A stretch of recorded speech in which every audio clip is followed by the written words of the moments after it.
control exactly what people think, and that is our job. Yeah. Remember, it's illegal to possess these stolen documents. It's different for the media. I was wondering who did that. Thanks. Ain't nothing to it. A baby could do it. You take the red pill, you stay in Wonderland, and I show you how deep the rabbit hole goes. Is this the real life? Is this just fantasy? I'm a human being, god damn it! My life has value! It's time to ask yourself what you believe. Mass murder, torture, perjury, embezzlement, fraud, deception, treason. These are just a few of your many crimes against humanity. You will not win this war, for you are fighting the very essence of humanity. We make this judgment affirmatively. It will be an entire nation. Hey guys, welcome to Chute the Talk. I'm your host, Virstyne Henry. I have with me David Crowe. David is a telecom consultant and independent researcher of viruses and other scientific medical issues. He's currently president of Rethinking AIDS, the leading group of scientists who question whether HIV causes AIDS, president of the Alberta Reappraising AIDS Society, and host of the weekly radio show and podcast, The Infectious Myth. David is writing a book describing how many so-called infectious diseases are actually not, and his first draft chapter on SARS is now freely available. He applied his extensive research on SARS and other viruses to the study of this supposed new coronavirus. David obtained a degree in biology and mathematics from Lakehead University, and a summary of his bachelor's thesis on multidimensional analysis of biological data was published in the international peer-reviewed journal Taxon. More recently, he published a peer-reviewed article critiquing a trial of an Ebola vaccine.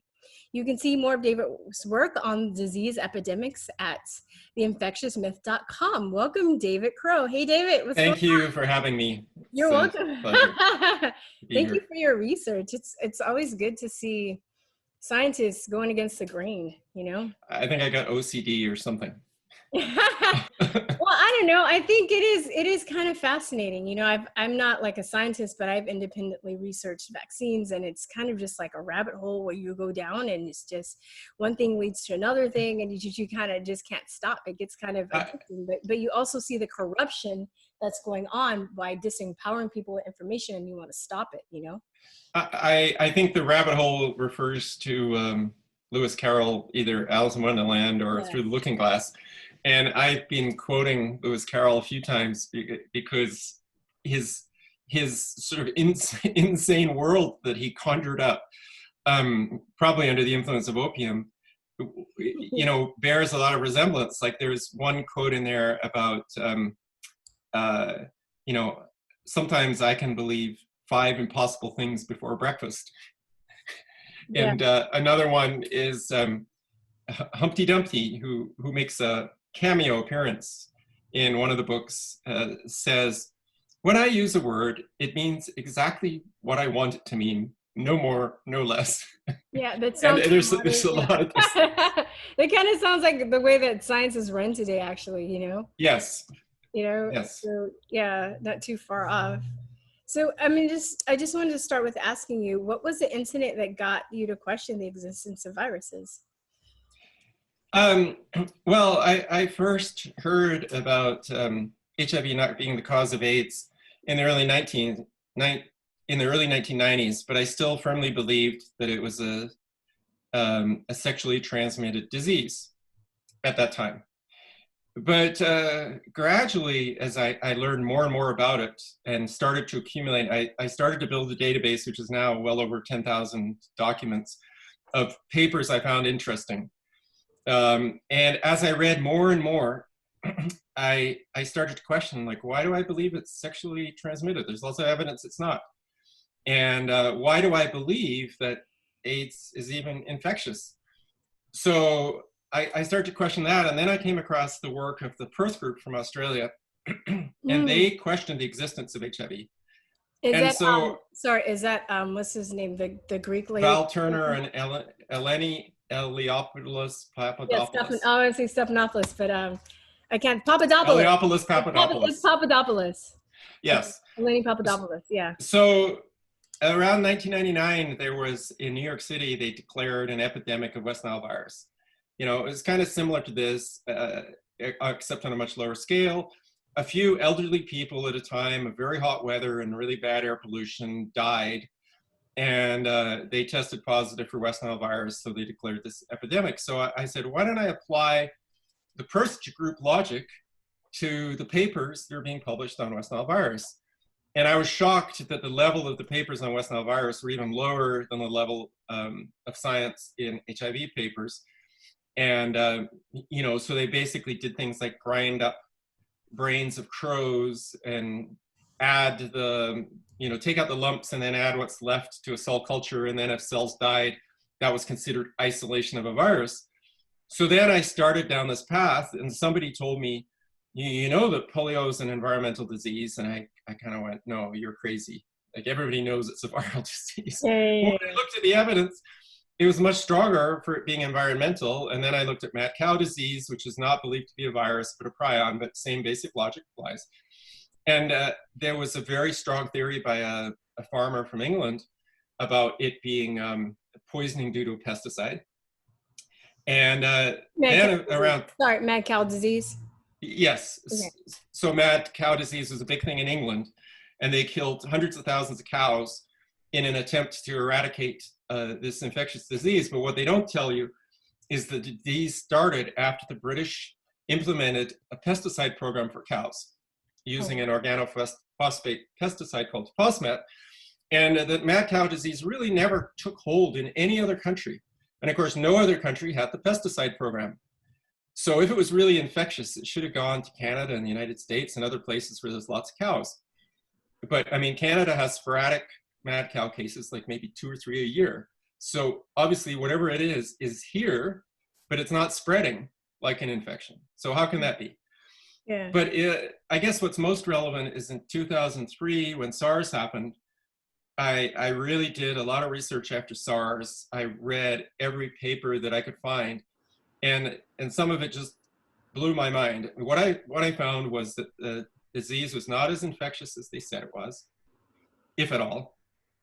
That the people who were diagnosed with SARS were aggressively treated, and that this probably caused a lot of the deaths. How are they treated? Well, with SARS, there's basically 3 methods of treatment that you don't normally get if you go to the hospital with a respiratory illness. Intubation, or putting somebody on a ventilator. High-dose corticosteroids, and an antiviral drug called ribavirin. Those were the 3 big ones. There were also some others, but those are the major things. So with ribavirin, the antiviral drug, they discovered that 75% of people who took ribavirin had liver problems. People who took ribavirin had a higher death rate. It caused hemolytic anemia, which is the breakdown of your blood.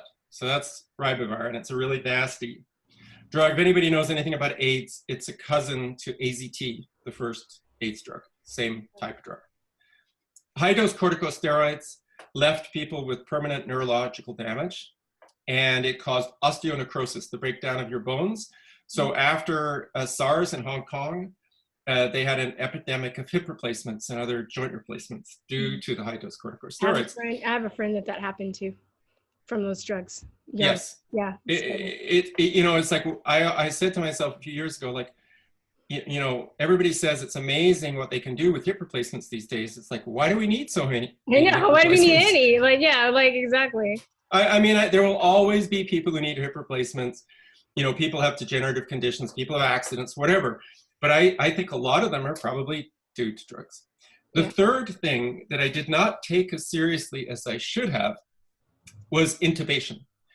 And I've learned a lot. There's a doctor in New York, Dr. Khan, who's very kindly has like educated me on some of the issues with intubation. I knew very little, except that there's a paper from Hong Kong that showed that there was one hospital that did not have a policy of intubating everybody. They only intubated if you really needed it.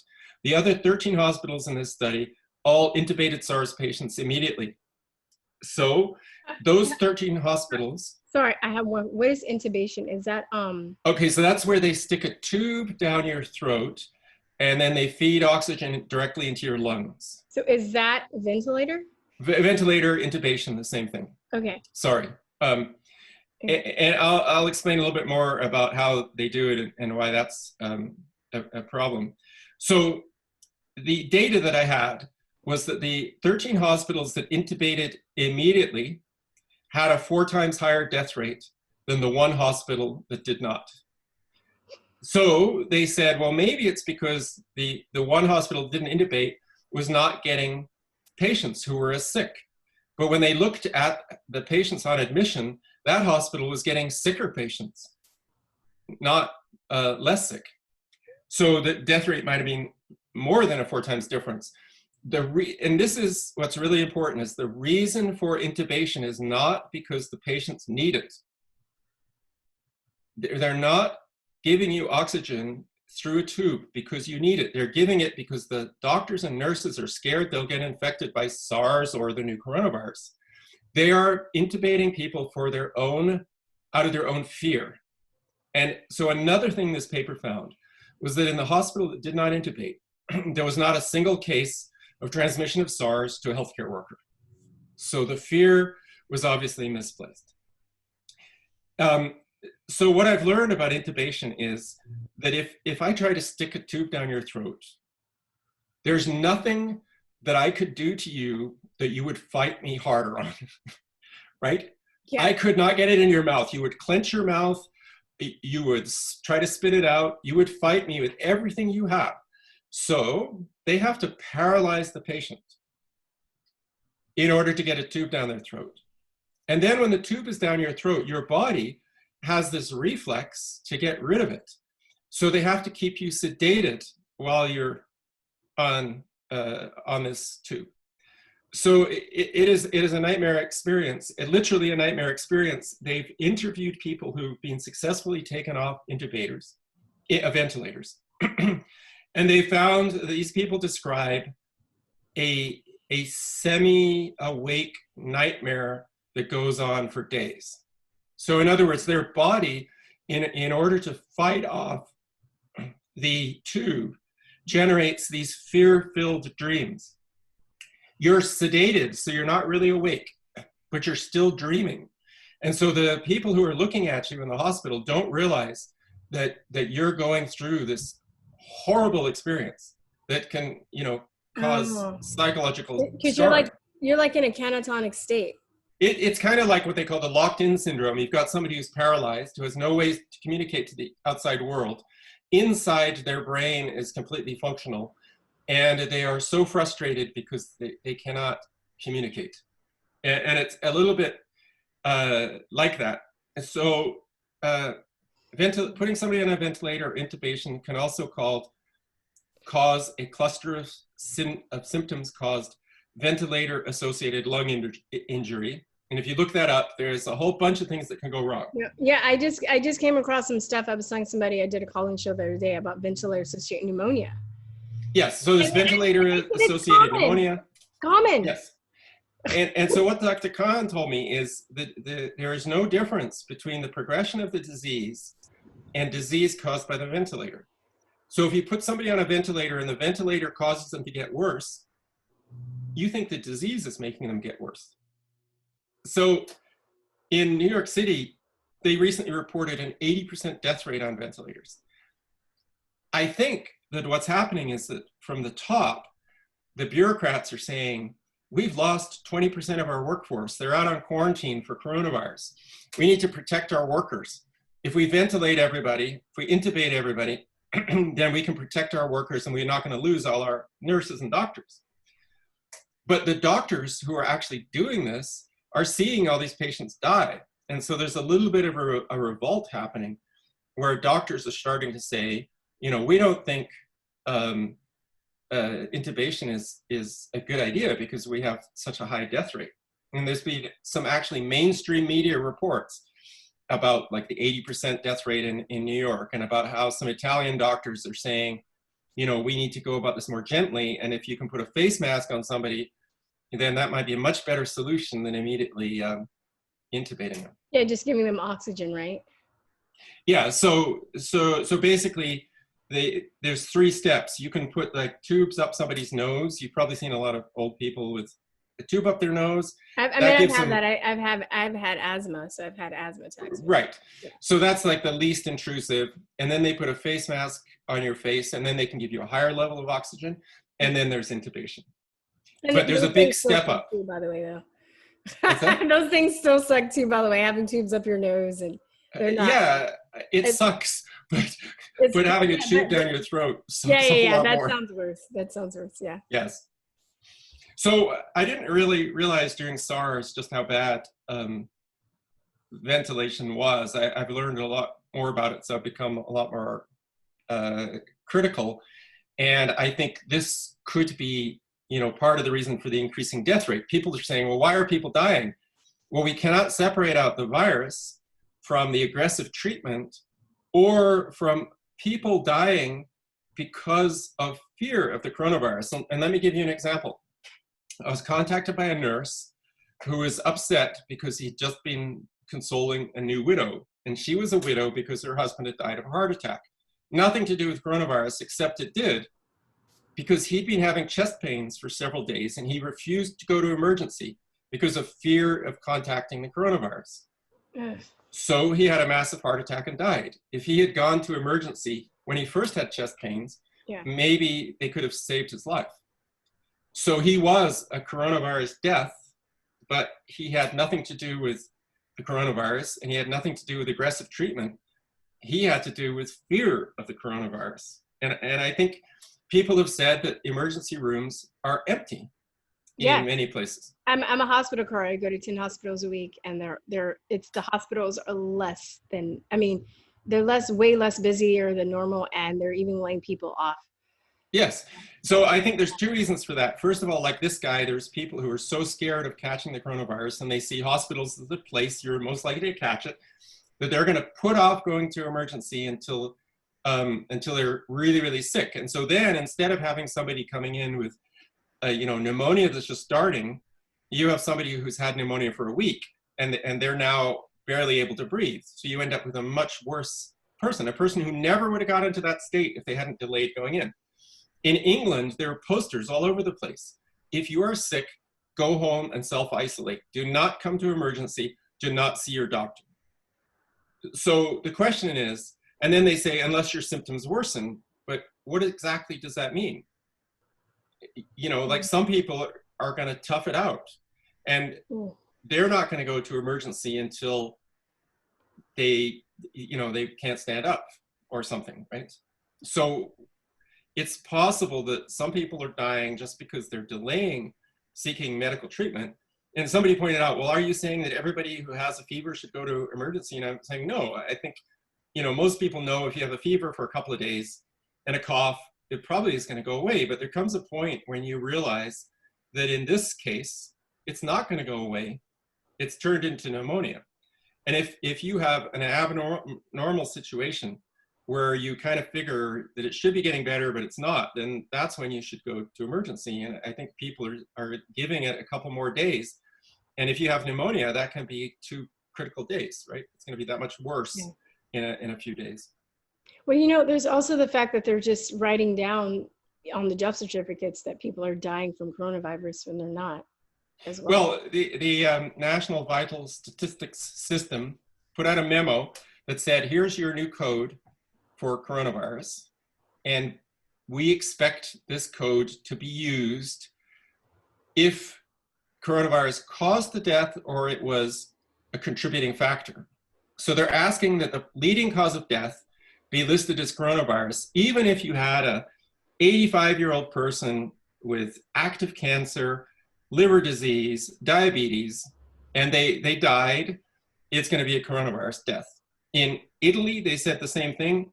The scientific advisor to the Minister of Health said that we believe that only 12% of people who died coronavirus positive actually died of the virus. The other 88% died of pre-existing health conditions, such as I described. But he said in Italy, we record them all as coronavirus deaths. So they multiplied by, what is that, a 6 times higher number of deaths than there should be. But then if you say, you know, in Italy, there's this higher death rate, but it cannot be explained by the coronavirus death. If you divide the total by 6, you have to say that aggressive treatment is probably the cause of this surge of deaths. Intubation, antiviral drugs. Like if you're 20 and you get put on an antiviral drug, it's one thing. But in the Italian statistics were of the first 2,000 deaths that they analyzed, 52% of those people had been put on antiviral drugs. And, you know, we're talking about people, the average age 80, almost half had 3 or more pre-existing health conditions. There were only 3 people out of 2003 who had no pre-existing health conditions. And yet 52% of these people were given antiviral drugs and 27% were given corticosteroids. And we have no idea how many were put on ventilators. It might have been 100%. And add to that the high smoking rate of Italy. And it's the most polluted part of Italy. Oh yeah, the northern Italy, because there's a lot of industrial stuff. So you're gonna have one. So, like, you don't really, you know, if you looked at a group of people who were average age 80, all had pre-existing health conditions, and they were dying, you might say, you know, this is normal, right? It's an unfortunate reality that if you get to the age of 80 and you're not healthy, then you probably don't have a lot of time in front of you. And, you know, not only that, but, you know, magically flu and pneumonia cases are dropping. Why is that? It's because there's... Yeah, like I saw a graph of pneumonia in the US and it's like falling off a cliff. So yeah, I think they're just recategorizing pneumonia as coronavirus.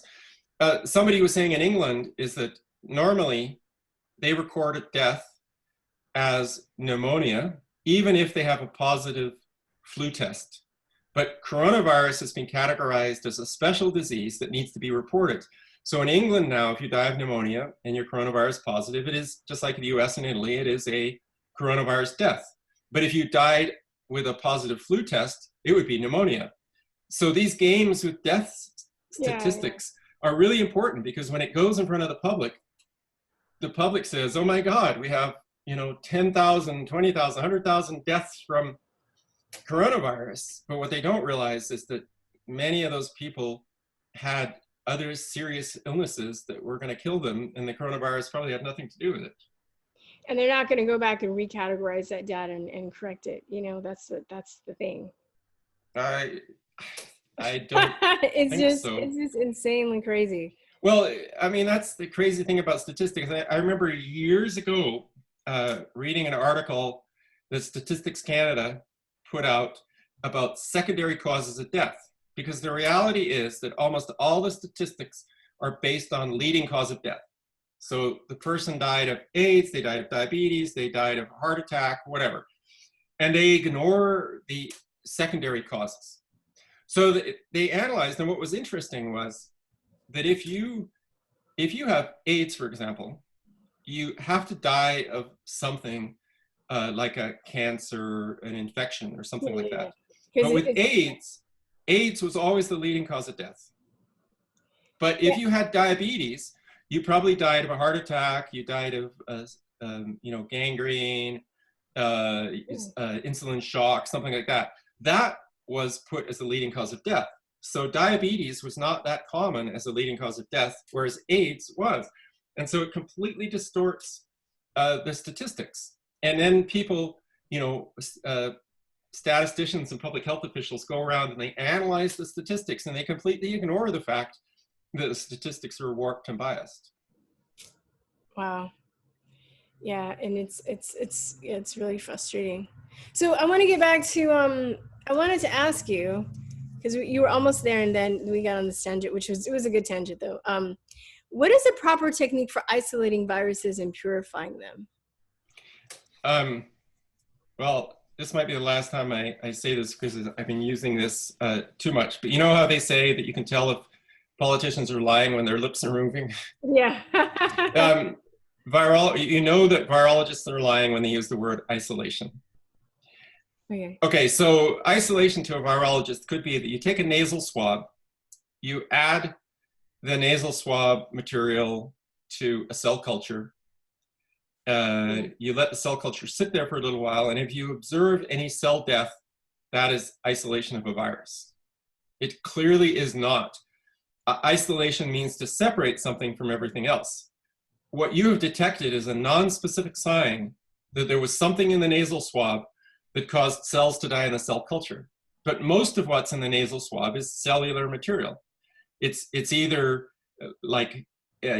stuff that's being excreted by your cells, so we commonly called snot, or it's possibly the virus, or it's cells that have come away from your nose. So all of that stuff is in the nasal swab. So, wait, I have a question real fast. So if I get a nasal swab and you put it in a cell culture, it's usually like an animal cell culture? They have different types of cells that they can use. I think they're usually human cell cultures. Oh, okay. Oh. But in some cases, they're cancerous because they just keep growing, and that's very convenient for the scientists. But a cell culture is not a natural environment because for a cell culture to be useful, the cells have to grow forever. Like most cells will divide a certain number of times and then stop. So that's not useful in a cell culture. So for cell cultures, you need weird cells that don't behave like normal cells. So you can't look at a cell culture and say this represents, what goes on in a human being. The best they do for isolation, the best that I've seen, is they let the cell culture kind of stew for a week or so, and then they take the liquid off the cell culture and they say, okay, if there's viruses, they're all going to be in this liquid. And then they spin at high speed or centrifuge this material, and then they take out a particular portion and they say, this is the virus. But the one paper I saw where they did this, they did not put it under a microscope because I can guarantee that that is not pure virus.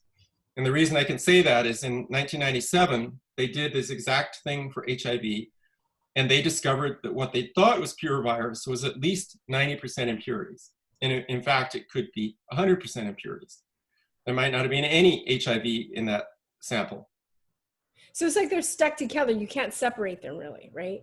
Well, HIV, or the coronavirus should be free in large quantities in your body. Yeah. So you should be able to see it under a microscope, and you should be able to fairly easily separate it out from the cells. You might not even need to go to a culture. If you could take, a nasal sample, and if there's lots of virus in that nasal sample, you should be able to just gradually separate out the virus from everything else. And then once you've done that, you can then analyze the RNA of this purified material, and then you know that that RNA came from the virus. What they're doing now is they're taking RNA out of an impure mixture, and they're assuming it comes from the particles that they can see. But there's absolutely no evidence. There's no proof that that's the case. Like you can't look at a particle under an electron microscope and say, you can't even say it has RNA in the middle of it. What's inside that particle could be proteins or RNA or DNA. You have no way of knowing from an electron microscope photo. And so there's no way that they can say this RNA, which we think is viral, came from these particles, unless you purify. And nobody's been able to do that. No, and I think that's the big problem with virology, is that if they try to purify, they can't. So are viruses like exosomes? Okay, so there, I mean, that's another problem. And this was part of the issue with HIV in 1997. The human body produces particles that are essentially identical to what are believed to be viruses, but it's admitted by everybody that these are produced by human cells. They're not infectious. They have some function. It's not really well established, but they might be like messengers.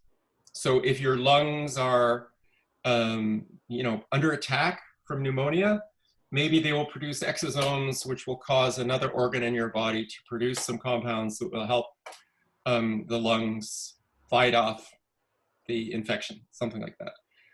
So there are exosomes, and the question is, how could you tell exosomes from virus particles?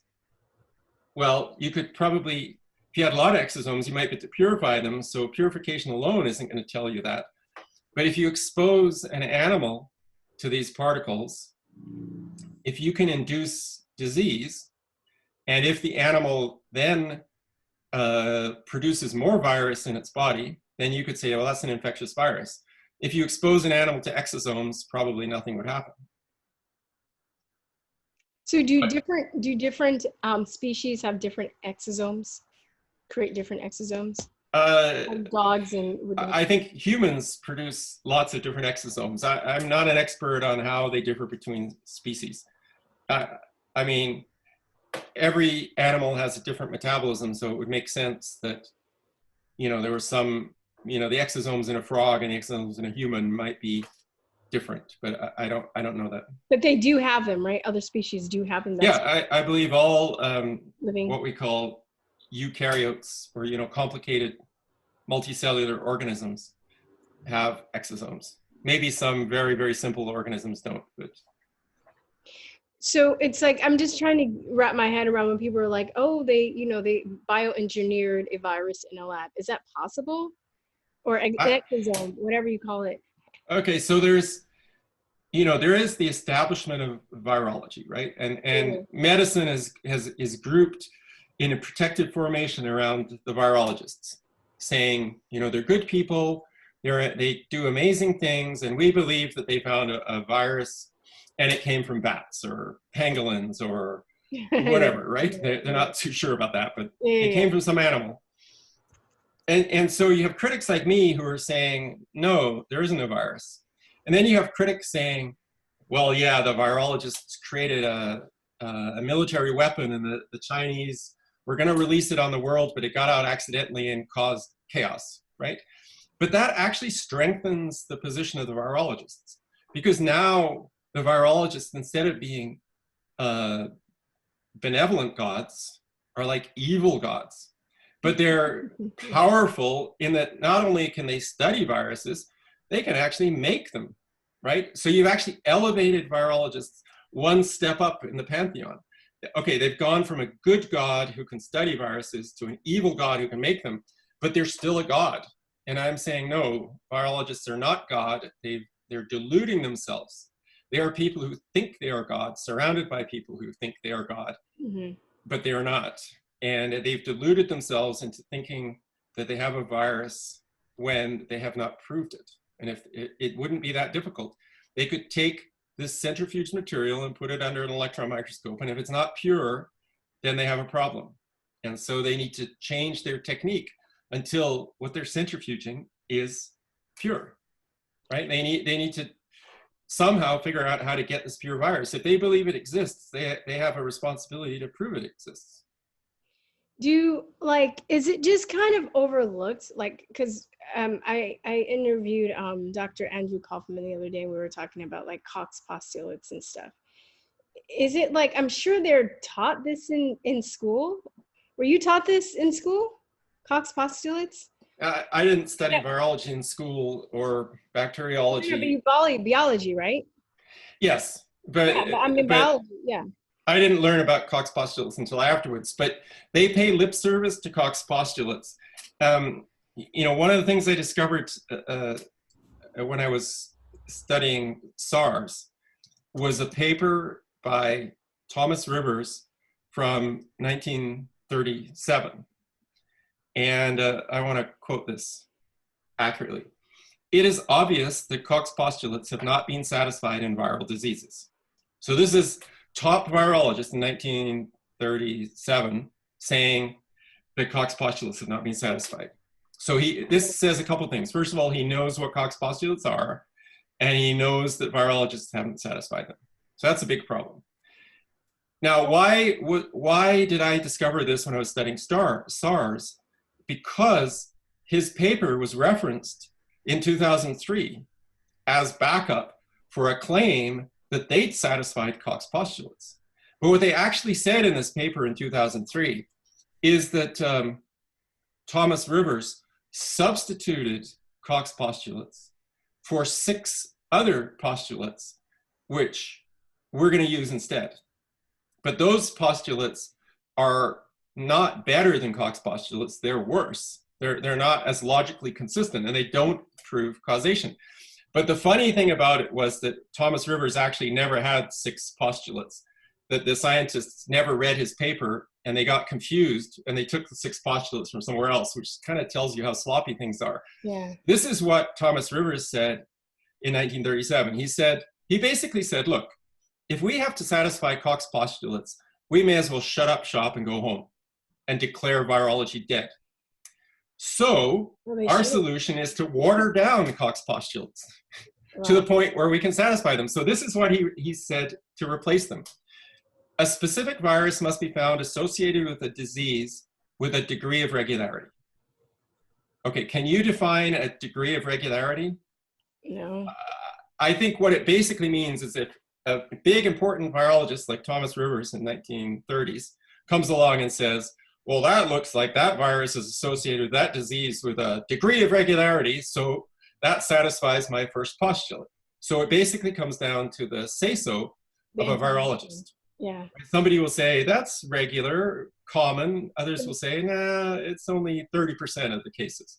You know, so it's who has the most status. The second postulate, the virus must be shown to occur in the sick individual, not as an incidental or accidental finding, but as the cause of the disease under investigation. So we're trying to establish causation, and one of the rules for establishing causation is that we know it's causative. This is like a classic tautology. And you think anybody could understand that this is a completely absurd standard. It's like we know it's causative because we know it's causative. So let me just, hold on. I just want to like try and break this down in lay terms. So it's basically say like this thing or whatever is infected. You're supposed to like pull the virus out, like clean it off, right? So there's nothing else affecting it, and then put it over here. And if it replicates in large amounts, then it's infectious. Okay, well, viruses don't replicate on their own. So no, I'm saying, I well, yes. I know that, but I'm saying according to the postulates. Right, so let me try to describe Koch's postulates, because we talked about them, but we haven't defined them. So basically purify. So you have pure virus in a container, and you take half of that pure virus and you put it under an electron microscope, because you don't know it's pure until you've done that. And then when you look at it, you see particle after particle after particle that are all identical, hundreds or thousands of particles, all identical. So now you know what you have is pure. You don't know it's a virus. So you take the other half and you expose animals to it. So a virus will only replicate in a host. So you spray the virus into the cage with the mice, and the mice breathe it in, and then the mice get sick, and you take some blood from the mice, and you find that the blood is full of these little identical particles to what you started with. You've now shown that the virus you purified infected the mice, replicated inside the mice, and now you can purify the virus again from the mice. That's essentially Koch's postulates. And that's kind of like the whole basis of too, they say like peer reviewed, and you're supposed to be able to replicate somebody's work and keep doing it and again doing it, and that's what, right? Well, I think that's a separate issue, but this is basically a standard for doing something, and then somebody would come along and say, okay, well, what you wrote in that paper is really impressive. Let's see if we can do the same thing. We'll take other sick people, and we'll extract the virus, and we'll purify it, and we'll verify it's pure, and then maybe we'll use rats or ferrets or something else and see if we can produce disease, and see if we can find the virus in those animals after disease is encountered. But this is not what they do at all in terms of current science. You know, it's so funny once I start looking into this stuff, because I think people just think, at first, I was surprised to know that, you know, what people call viruses aren't even living, you know? So when they say stuff, or what is your opinion on that? Well, yeah, I think that's kind of a philosophical question. They don't have a metabolism. So a virus is believed to essentially, when a virus is outside the body, it is basically chemically inert. It just sits there, and it could sit there for a very long time, unless it gets dried out or something that destroys its integrity. Mm-hmm. It could sit there for a long time. And when it gets inside your body, it's believed that the body essentially reproduces the virus, right? Like the virus bumps into your cell, the cell welcomes it in, allows it to reproduce using the cellular machinery. I mean, it is kind of bizarre that we've evolved a system where we actually, our bodies supposedly, bring in the invaders from outside and help them replicate. Like, does it make sense that we evolved in that way? No. But when I hear stuff too, where they're like, oh, the virus can survive on live surfaces for certain things, I'm just like, really? Because... Well, they're not looking at virus, they're looking at RNA. I mean, all they have is RNA. They found RNA in these samples, and they have RNA in the test. The RT-PCR test is based on RNA. And they're spraying RNA around, and they're finding RNA on the surfaces. You know, an RNA can be stable for a long time depending on the circumstances, or not. It depends. So if you do your experiment right, you could find the RNA there for a long time. But does that mean that it's actually a practical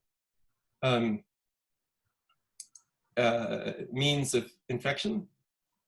I saw a paper, I think, today, where they studied a house where there was a cluster of people who were coronavirus positive, and they swabbed a whole bunch of surfaces, and they found no virus, no RNA on any surfaces.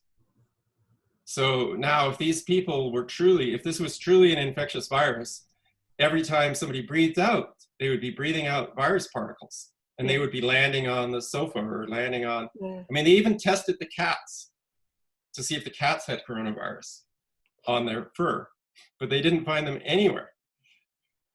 There's so many of these anomalies. Like, we're told it's really infectious, but there was a paper where there was supposedly the first case of community transmission in the United States. So this woman comes back from Wuhan. Her husband stayed at home, probably because he was so sick he had chronic obstructive pulmonary disease that he couldn't travel. So they end up both going to emergency after a couple of weeks, and it turns out they're both coronavirus positive. So they assume that she was positive first, and then she infected him. There's no evidence it was that way around. Could have been the other way around, but it fits with their theory that it came from China, so that's what they're going with. Yeah. So then remarkably, they found something like 347 contacts for these people, presumably. Children, grandchildren, brothers, sisters, home care workers, maybe the cashier at the grocery store, you know, whatever. They found 347 people who had been in contact with this couple over the last little while. And they analyzed their health, and they tested them, and they found not a single one of them positive for the coronavirus. But it's highly infectious. They're saying it's infectious, and then you get a study like that which says it's not infectious, and then they just ignore it. But if they had found, well, here's another case. They talked about a super spreader. They love these dramatic works. Yeah. A super spreader in Korea who infected 37 people. That sounds pretty remarkable. A 60-something-year-old woman in this little city in the south of Korea infects 37 people. Like, she must have a really potent version of the virus. Well, I actually read the document, which is always a mistake because you always find stuff. She was a member of this mega church, which had something like 1,100 constituents. So when she went to church, she was in a room with 1,100 people. And they considered all of those people her contacts. And 37 out of 1,100, I can't say I remember the exact numbers, is about 3%. And guess what the overall rate of positive tests in Korea was, in terms of the percentage that test positive out of all the tests they made? It was about 3%. Oh, 3%. Okay. So the number of people who were positive in her community was exactly the same percentage as the number of people who were positive in any other community that was tested. And the only reason why she had 37 was because she went to church with 1,000 people. If she had gone to a little church with like 20 people, there probably would have been maybe one other person positive at most. So it was, this whole thing about a super spreader is like total BS. But that's what was the headline. Super spreader in South Korea, not like woman is associated with positive tests at the same rate as everybody else in the rest of the country. That wouldn't have been a headline. Well, then I have a question though, like, what is considered then, from your perspective, have you done your research on like viral vaccines and live viral vaccines? What would that be according to their dogma? Because I haven't really focused on vaccine science. Okay. I certainly know that there are people who want to get a vaccine for the coronavirus, and they want to make sure that we don't all become immune before that. Because if they let the virus out into the community and we all test positive on antibodies, if that's what their theory would be, then there's no real need for a vaccine. Certainly not for adults. The best they could do is vaccinate children. So I mean, it's kind of bizarre that senior scientists who are in no way radical are saying that this lockdown is counterproductive, and that what they should do is they should basically quarantine elderly people for 2 weeks while all the young people get infected. The young people won't get disease to a very high rate. It'll be extremely rare. And when all of the young people after 2 weeks are immune, then you allow them to circulate with the old people, and then everything's okay. But if they did that, then essentially 100% of the community would be immune if their viral theory is correct. And they will not do this. They just keep upping the ante on what you can't do. Like now I go to the grocery store, I can't bring my own shopping bags. There's arrows in the aisles, so everything is one way. There's little pieces of tape, so you got to stay 6 feet apart. And it's like every time I go to the grocery store. Only when you're standing for it, not to the side. Yeah, yes. Yeah, and I was at a grocery store where they had these arrows on the aisles, which were very narrow in this little kind of like health food store. And the staff were going whichever direction they felt like. They were going the wrong way. Well, not only that, but when you're walking in the store, you're not walking 6 feet distance away from people. No, it's like even if you're going the right way, it's like somebody's taking something off the shelf. The aisle is like 4 feet wide, so you can barely squeeze by. Like it's ridiculous. And then the question is, does it make any rational sense that there would be a 6 foot circle around you and that you cannot transmit the virus outside of that 6 feet? It makes no sense, because normally with things like that, it's a continuum, right? So if at 6 feet is a certain quantity of virus, at 12 feet, there would be a fraction of that. At 24 feet, there'd be another fraction, but there would still be virus as far as you could go. The second point is that if there was a virus coming out of your mouth, it would not come out in a circle around your head. It would come out of your nose and mouth, kind of out in this direction. And so if you sneeze and there happens to be a breeze going in the same direction as your sneeze, though that aerosolization could go 100 feet. Yeah.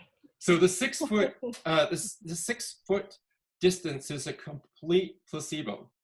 There's no scientific evidence for this whatsoever, but it doesn't matter. Everybody says we're basing all our decisions on the best science, and there is essentially no science for any of it. Yeah. Let me give you another example of no science. It's becoming dogmatic.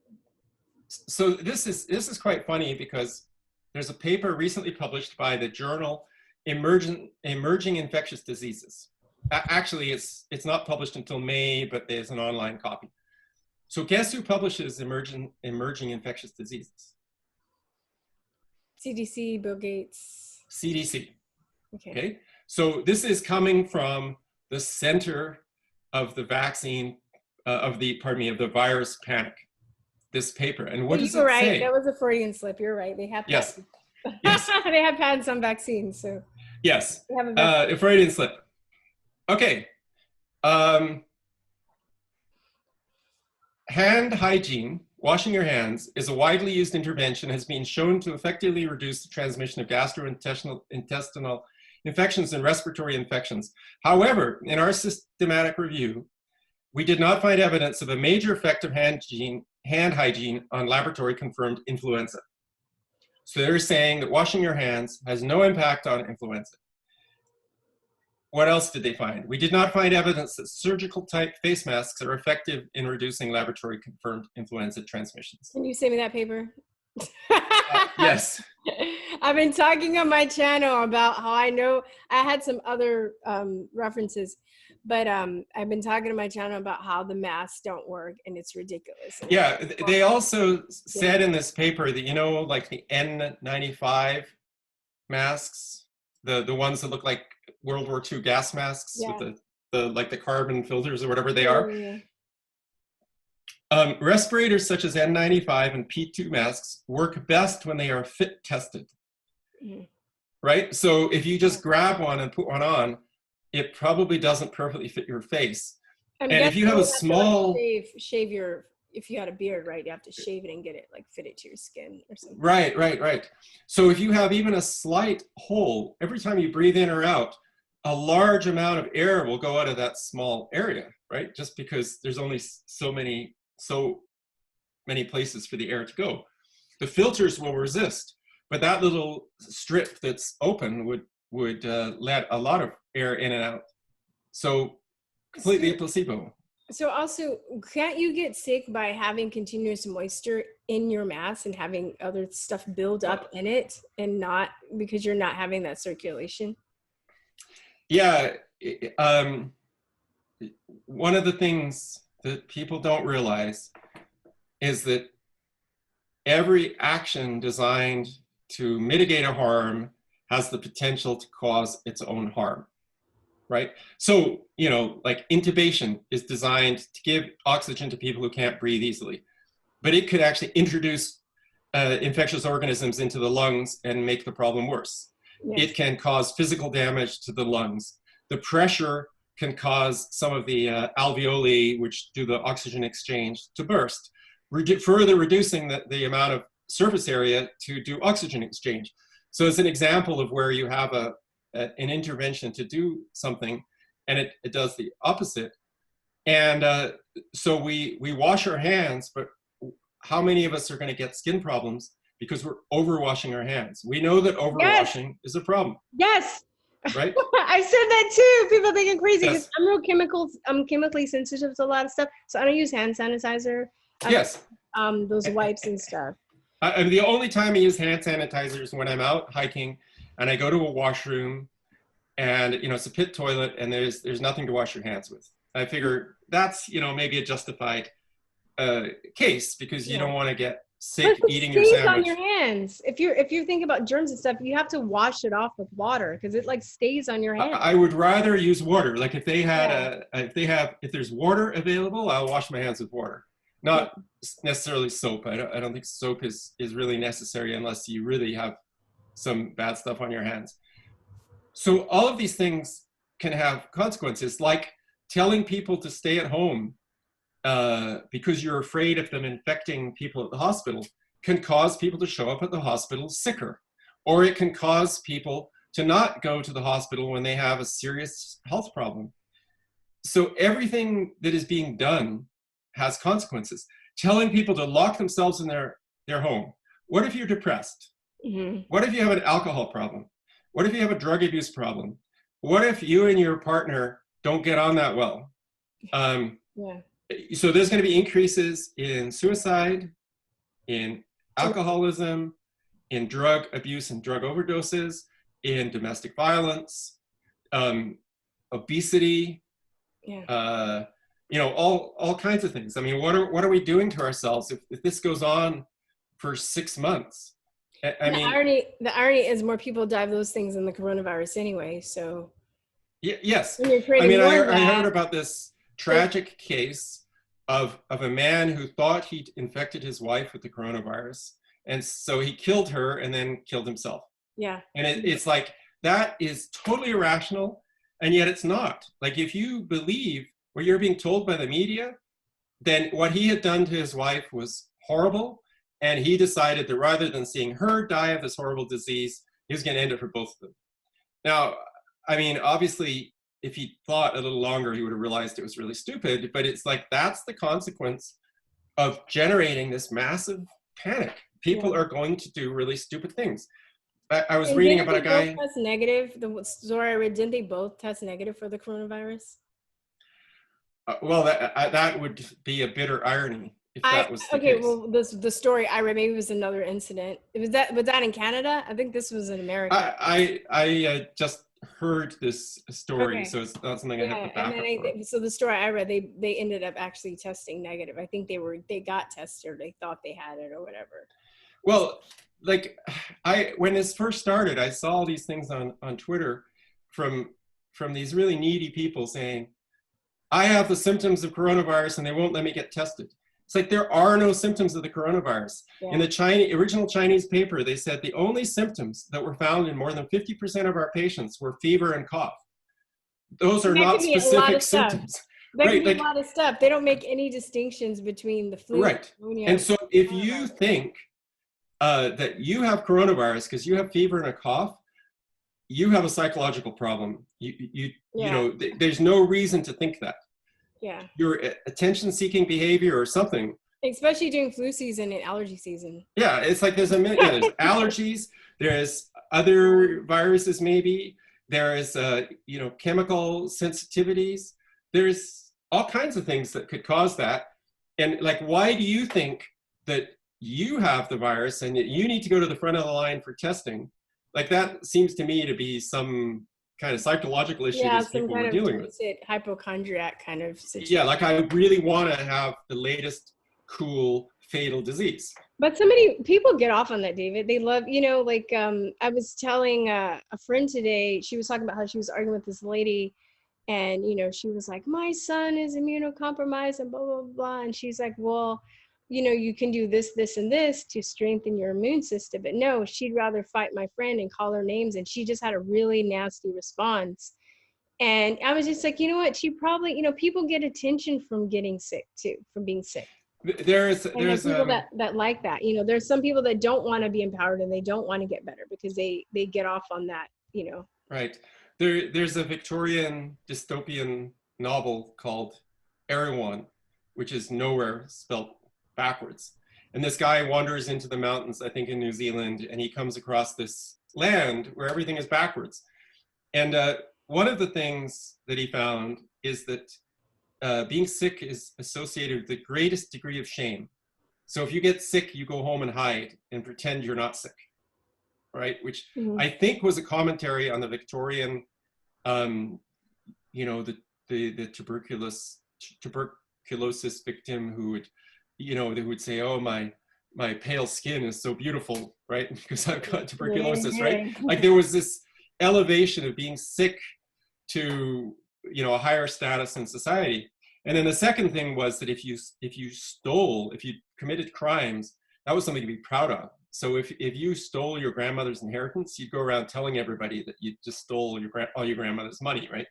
And so it was like social commentary on Victorian society. But, you know, one of the things was the elevation of being sick, putting you above criticism in society. And I think that is one thing that it does, is if you have a defined disease, whether it's depression or coronavirus or whatever, nobody's allowed to criticize you. Yes. Right? Yes. You become above criticism. So I think for people who may be insecure in their life choices, yes, having an illness that's got a name, you know, that's being applied by a third party, like you went to a psychiatrist and they gave you this label, then that means anytime somebody says, you know, why don't you get a job or do some volunteer work or do something positive in your life instead of sitting home all the time, it's like, I can't, I have X. Yeah, people don't want to take responsibility. It's like it's easing out. I had somebody in my comment section be like, "How dare you? I have asthma." I'm like, "I have asthma." Yes. And And you I still do. live I have asthma, so alive. I'm not using that as an excuse. I'm sorry. I've done a lot of work on trying to fix myself to get better. So when, you know, I don't want to be sick anymore. I don't want to be disempowered. So if you want to, that's okay. But I'm going to say that these masks are stupid and they don't work, and I'm not going to wear one when I don't need to.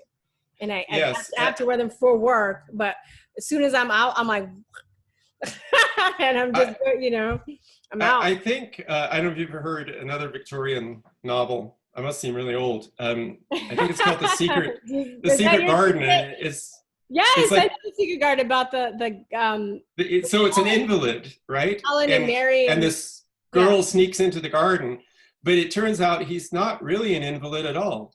This is just how he gets attention. So in the end, he gets out of his wheelchair because he doesn't really need it.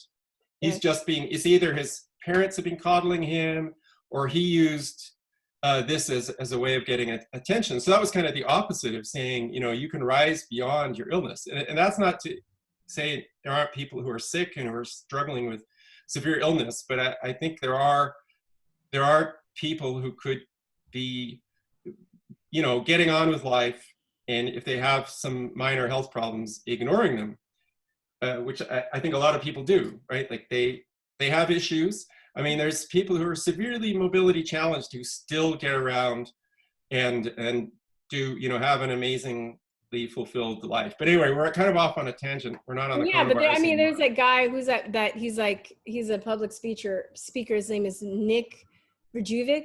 Do you know him? I don't know him. He's just a torso and a head. He has no arms, and he has 1 foot.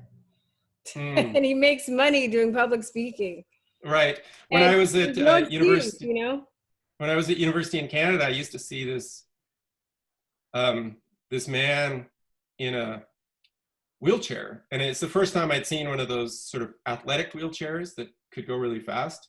And this guy would tool around the campus at an incredible speed. And I was going, that's incredible, because I didn't have an example of you know, a handicapped person, you know, saying, I don't care about my handicap. I'm going to go to university, get a degree, whatever, and I'll fight the university to make sure that they put ramps in and stuff like that. And then later I realized it was a man, I think his name was Steve Hansen, who actually took his wheelchair across Canada as a fundraiser.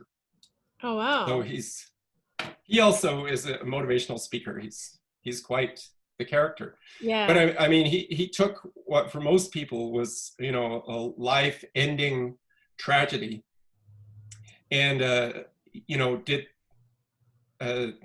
basically ignored it. Went on with made a life that, by some measures, is like above what most people can achieve.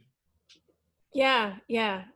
And I've known some people like that too. I mean, I can go on. I actually know a few examples of that. So yeah, I have at least another two. I can't complain. I have no problems. Why am I crying?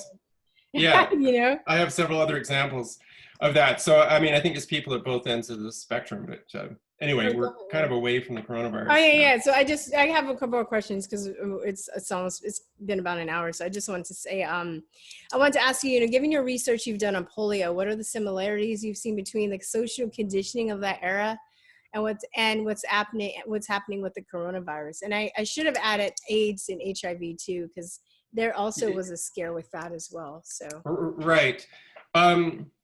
Well, somebody, a French guy who's I've been working with quite a bit, sort of put together a comparison of HIV/AIDS and the coronavirus, and then I added a column on SARS, because there's some interesting differences and some interesting similarities.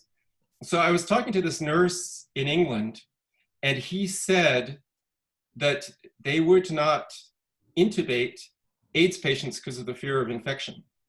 Oh, wow. But with coronavirus, they're intubating them because of the fear of infection. So they took a completely different approach, both irrational, but in opposite directions. What? With these two diseases. But there was massive fear of infection from HIV/AIDS, and eventually people were told, you know, the propaganda is it's only through sexual contact or blood, right? Yeah. And there's lots of holes in those theories, but they did at least eliminate this belief that somebody who's HIV positive could infect you by hugging you or something like that. Yeah. So another really interesting difference between HIV/AIDS and the coronavirus is they're looking for an antibody test for the coronavirus. And what they want to do is they want to test people. And if you test positive, it means that you have antibodies and you're cured.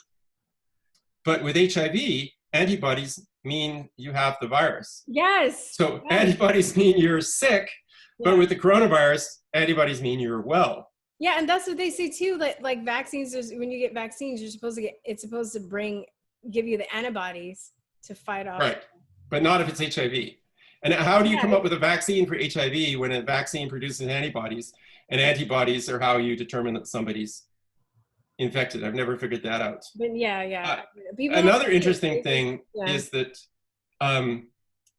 for coronavirus, the PCR test is diagnostic. So the PCR test is how they're telling you that you're positive. For HIV, the PCR test is used, but it explicitly says not for diagnosis. And there's good reasons for that, but we just threw it all away with the coronavirus because we're now in love with the PCR test. This is crazy. Yes.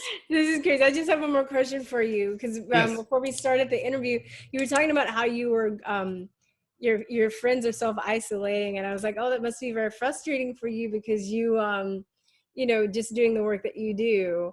Do you have friends that like back you up, or you have friends that are mad at you now that you're questioning this? Well, last night was Easter Sunday, and I had 5 people over for a face-to-face dinner. But I said, oh my God, how irresponsible of you. Yes, but I said, it's okay because I'm sitting at one end of the table and I'm 2 meters away from, or in Canada we use meters, 6 feet away from the person at the other end of the table. And the person on this side is 6 feet away from the person at the other corner. So we're all 6 feet away from somebody. But I mean, at least those people seem to have no fear of the virus. Like, it came over, I hugged them, we ate together, we like prepared the food together. So there are some, but there's other people that I'm not going to see until after this is over. They've made it quite clear that there's no contact with anybody outside their minimal circle.